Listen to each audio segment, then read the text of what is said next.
আমার ভাই নওশাদ ডেকেছে কলকাতায়, আপনারা জানেন তো কবে জানো?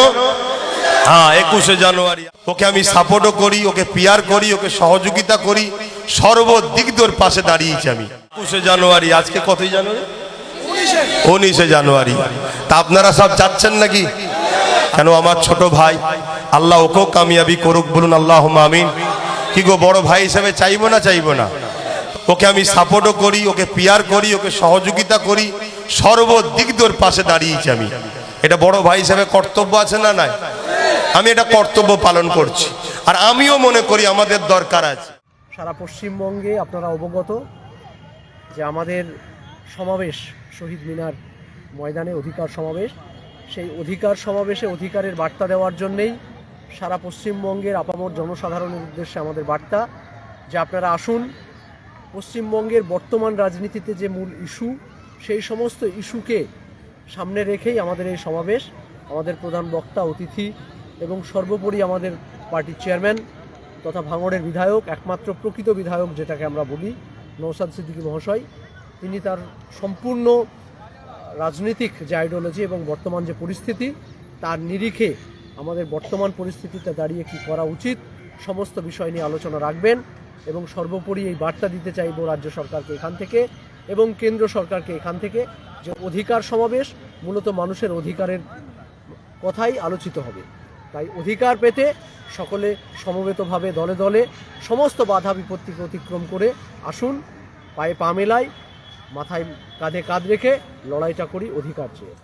টাকা দিয়ে, বিরিয়ানির প্যাকেট দিয়ে তো লোকাল থেকে না, শ্রমজীবী মানুষ তাদের অধিকারের জন্য আসবে। যেভাবে কেন্দ্র সরকার ওয়াকফ সম্পত্তিকে লুটে নেওয়ার চেষ্টা করছে, এই সংশোধনীরা বাতিলের জন্য এখানে আসবে। নারী পুরুষ নির্বিশেষে দলিত আদিবাসী মুসলমানদের উপর যেভাবে দমনপীড়ন অত্যাচার হচ্ছে সারা রাজ্য জুড়ে, সারা দেশ জুড়ে, সেটা বন্ধের জন্য অধিকার সমাবেশে আসবে। জাতিভিত্তিক জনগণনা থেকে শুরু করে নিত্য প্রয়োজনীয় জিনিসের দাম যেভাবে আকাশ ছোঁয়া হচ্ছে, সেগুলোর বিরুদ্ধে স্কুল মাদ্রাসাতে শিক্ষা প্রতিষ্ঠান ধ্বংস হয়ে যাচ্ছে, সেগুলো বাঁচানোর লক্ষ্যে এবং ওবিসিদের যে সার্টিফিকেট বাতিল হয়েছে, রাজ্য সরকারকে পুনর্বহালের দাবি নিয়ে এখানে আসা হবে। এবং আদিবাসীদের যে জলজমি জঙ্গলের স্বাভাবিক অধিকার, সেখানেও কেন্দ্র সরকার হস্তক্ষেপ করছে। এই ধরনের আরও একাধিক ইস্যু নিয়ে মানুষ উপস্থিত হবে।